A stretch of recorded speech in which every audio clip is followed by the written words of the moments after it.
Hello indie game fans, the Steam Winter Sale is upon us and as always, here are some recommendations that I have of great games to pick up, evaluated based on some combination of discounts and how good the game is. Despite the cutesy and suggestive visuals of this game, Rabi-Ribi is an underrated Metroidvania title that I would recommend you to check out, coming to us from a Taiwanese developer and has had quite a bit of content added to it since launch.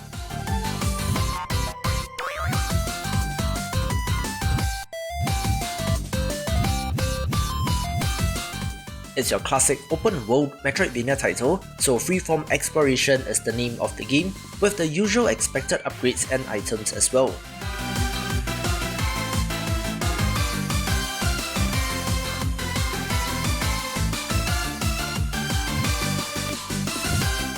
As the footage shows, this clearly has some Toho inspiration, featuring bullet hell style boss fights, which is always cool in a platformer, with a free Halloween DLC and 2 paid DLCs, which added new bosses and areas, the most recent of which was in 2019, so do check this out if you have completed the main game.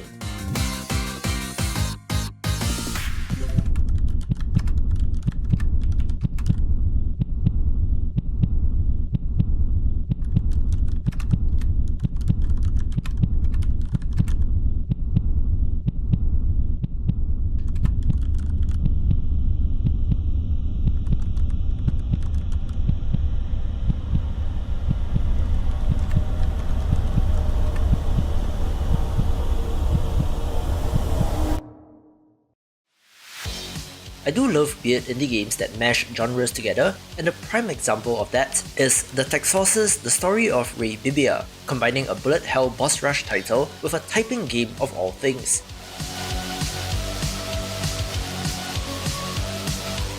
Playing as a freelance exorcist, type out your incantations while dodging bullets at the same time, which is an experience that makes your brain feel all funny, which is pretty neat.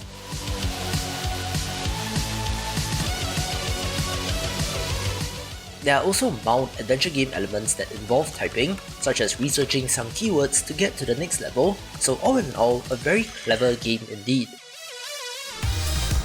A freeform action roguelite that feels more like GTA than Hades is Streets of Rome, which people have found to be pretty awesome, but it wasn't really for me. The main gimmick here is that there are a ton of playable characters, from a vampire, gorilla, doctor, soldier, hacker, and more, each with some unique gimmick to them, which does provide a lot of variety. Each character also has their own specific goal, and it all takes place in procedurally generated cities, which gives it quite a unique feel. And since launch, there has been one paid DLC character pack released so far, which added 6 new characters, so it's something that you might want to look into if it seems good.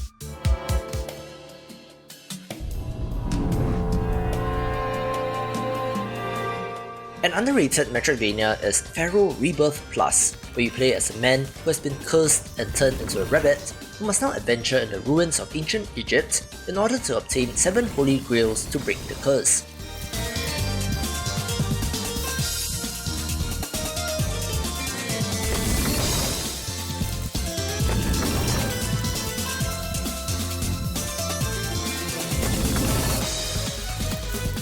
This is from a Japanese indie developer and is a so-called search action title where it just feels good to play and does have a similar feel to Toho Luna Nights. You may notice a familiar name in the developers since, yes, one of them didn't go on to make that game, so it's nice to go back to their back catalogue to see how things have changed.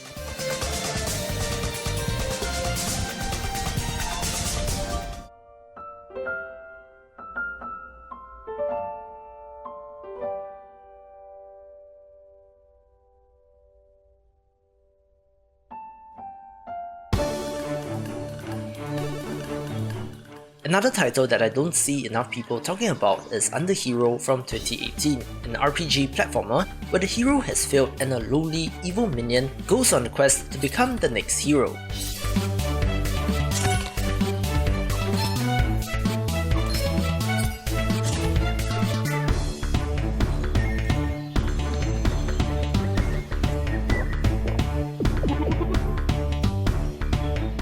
It's a Mario RPG style title, but the combat is timing based rather than turn based, so you do have to use your reflexes to dodge, attack, and hit the buttons at the right time for bonus damage and the like.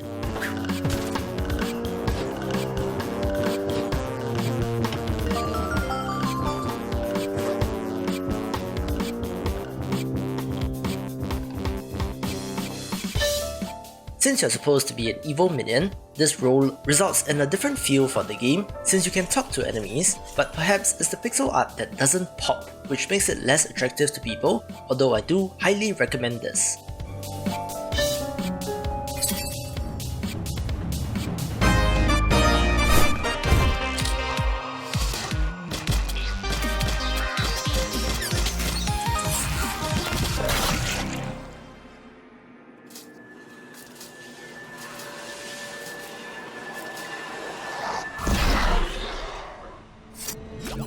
Speaking of an underrated title, the avian action roguelite Blazing Beaks is of interest, having quite a clever risk-reward system since enemies only drop items with negative effects, which must then be brought to the shop to be exchanged for a good one.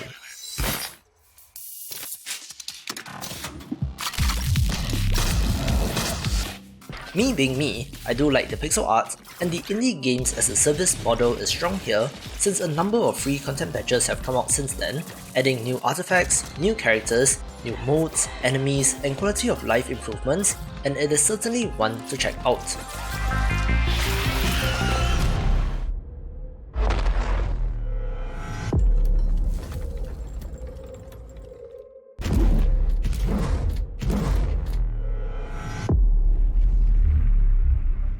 DARQ Complete Edition comes in with the highest discount percentage in this video at 80%, and is a title which made my best horror games video, where you play as a boy in the middle of a lucid nightmare. The otherworldly, Tim Burton-esque aesthetics are a highlight, with very unnatural looking enemies to look out for as well. Super creepy and very clever. If you don't mind horror, do pick this up.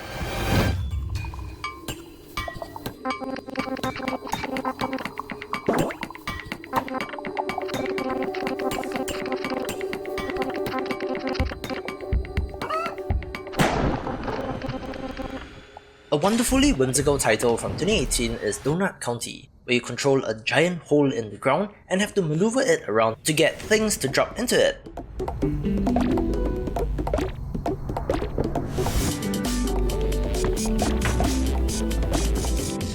Of course, things do escalate beyond that with some clever puzzle mechanics, where this has been described as reverse Katamari, which I would have to agree.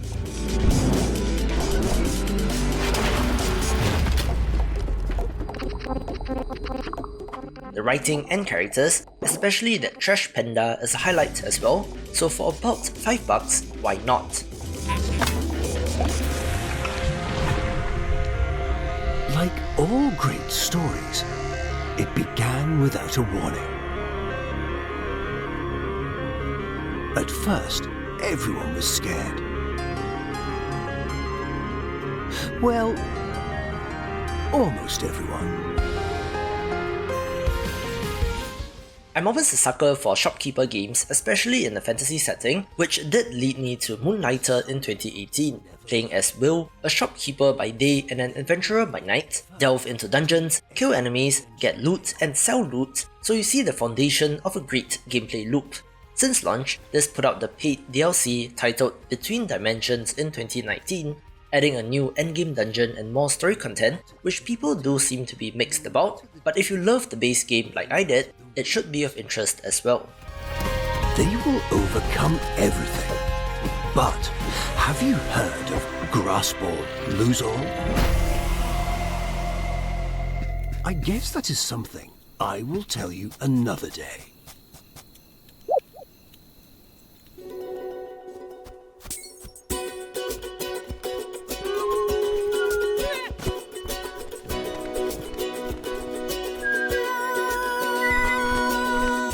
The thing that I love the most about Wondersong is that this is just a wholesome tale about a bard trying to do his best to save the world.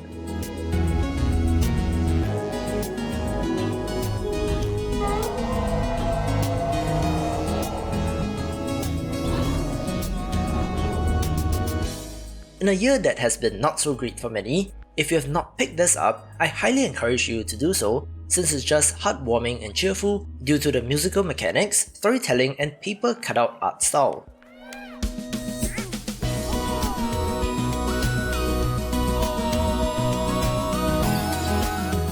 Some clever puzzles surrounding the singing colour wheel as well, so it might just be the thing to lift your mood, taking the number 1 spot. For more great sales picks from the past, check out this playlist and I will see you after the jump.